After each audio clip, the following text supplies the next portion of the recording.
Miss Journey, your cat travel buddy. Our video for today is the episode 5 of our vacation last April 16 to May 4, 2026. And after 5 hours flight from Tokyo, nakarating na nga tayo sa Pilipinas. By the way, bago ka lang sa channel ko, ako nga pala si Emmy, ang inyong ka-travel buddy. Kasama ko ang aking husband, si Dennis. Pareho kami na taga Ilocos Norte sa Pilipinas, pero tumitira sa Toronto, Canada for more than 15 years na. Today is Saturday, the third day of our vacation. Dumating tayo ng lunchtime na sa Pinas and tumuloy tayo sa bahay ng ating kaibigan na may bahay malapit sa airport.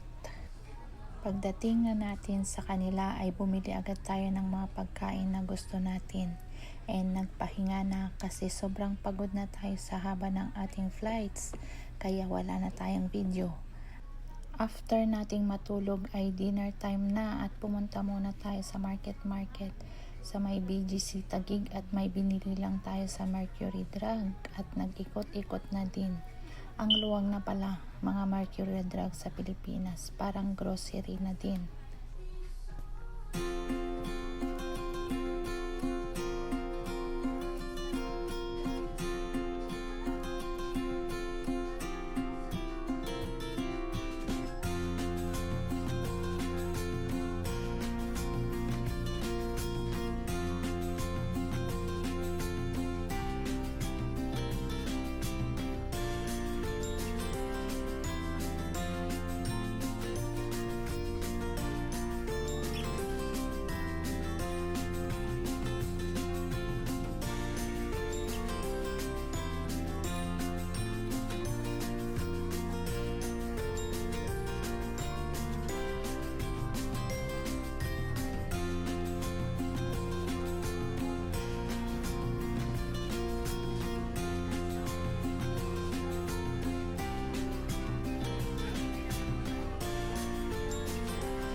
After nating pumili sa Mercury Drug ay kumain na din tayo sa May Kabalen at natulog na kasi bukas ng umaga ay may flight na naman tayo. Samahan nyo kami sa susunod nating video at isasama namin kayo sa aming pamamasyal na naman. I hope nagustuhan nyo ang ating maiksing video ngayon. Please like, share, and subscribe, and please click the bell button para masundan nyo ulit kami sa ating susunod na video. Thank you again and God bless everyone.